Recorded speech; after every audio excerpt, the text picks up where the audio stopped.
Hello friends welcome to my channel. तो एठी आपनकर गोटे नियुक्ति आछि जिला मुख्य प्राणी चिकित्सा अधिकारी बरगढ़ जिल्ला रो आपण विज्ञापन आछि कोथि पय ना अटेंडेंट जो पोस्ट अछि ग्रुप डी पोस्ट आपण सेति पय कि नोटिफिकेशन आछि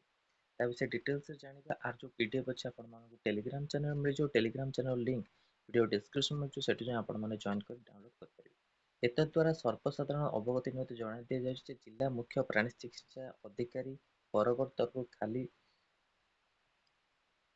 परिचारक ग्रुप डी पदवी प्राथमिकता भित्तिरे गोमित्र मानक मध्य पूरण करने राज्य सरकार निष्पत्ति ग्रहण कर तदनुसार खाली जिला स्तरीय जातिगत संरक्षण भित्तिक पदवी पूरण पर तालिका निम्न प्रदान करागला। देखो ये आप एससी अनुसूचित गोटे पोस्ट पुरुष मान महिला मान गोटे पोस्ट मोट पदवी दुईटी एसटी अनुसूचित जनजाति चारोटी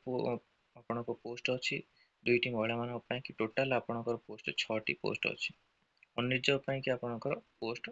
नील अच्छी मोट पदवी आपण मानकर 8टी पोस्ट बाहरी तो आपण माने अप्लाई करि परिबे। एठी आपण देखि जिला मुख्य चिकित्सा अधिकारी चीफ डिस्ट्रिक्ट वेटरनरी ऑफिसर निर्धारित दरखास्त विज्ञापन बाहरी पार 15 दिन अर्थात ता तारीख 22/6/2024 संध्या 5:30 सुधा आवेदन तारीख आवश्यक धार्य समय सीमा पर दरखास्त ग्रहण योग्य नुहे नियुक्ति संबंधी आवश्यक शर्तावली निमंत्रित प्रदान करागला। तो एठी आपण दे दी लिखाई 22/6 आपणकर रोची लास्ट तो से अनुसार आपण माने अप्लाई करिवे। योग्यता प्रार्थी प्रार्थिनी ओडिशा सरकार स्वीकृति प्राप्त शिक्षा अनुष्ठान विद्यालय मध्य इंग्राजी किंबा ततुल्य परीक्षा उत्तीर्ण होते आवश्यक प्रार्थी प्रार्थिनी क्रमागत 3 वर्ष कृत्रिम प्रजनन जातीय गोम हिसाब प्रजनन कार्यक्रम क्षेत्र में कार्यरत अनुभूति थी आवश्यक एसब आप अटेंडेंट पोस्ट में देछि। भारत नागरिक जिला स्थायी बासिंदा होइतिबे प्रार्थी ओडिया कहि पारथिबे पढ़ी पारथिबे लिखि पारथिबे प्रार्थी निजर नैतिक उत्तम चरित्र थिबा आवश्यक प्रार्थी प्रार्थी एकाधिक जीवित स्त्री स्वामी नथिबे प्रार्थी प्रार्थी बयस 18 वर्ष कम एवं 55 वर्ष ऊर्ध्व होइतिबा आवश्यक। तो यहाँ आपनकर अपडेट आसी शारीरिक दक्षता चयन प्रक्रिया जिला कमिटी द्वारा निर्धारित नियम अनुसार गोमित्र पद कार्यकर्ता अनुभूति तथा शारीरिक दक्षता परीक्षा द्वारा परिचारक पद पर चयन कर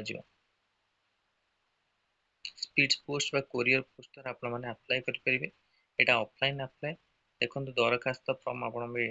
डाउनलोड कर परिबे आर डिटेल्स आपको टेलीग्राम चैनल में आपको शेयर कर देबी को आपण निजर डॉक्यूमेंट फोटो सब देबे ता सहित अटैच करेंगे ए फॉर्म टा को डाउनलोड करी जो एड्रेस आपण अच्छे से एड्रेस आपण माने स्पीड पोस्ट करेंगे।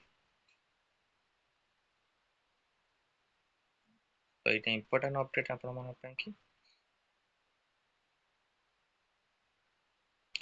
डिटेल्स जो अच्छी पीडीएफ आपण मानक टेलीग्राम चैनल शेयर कर।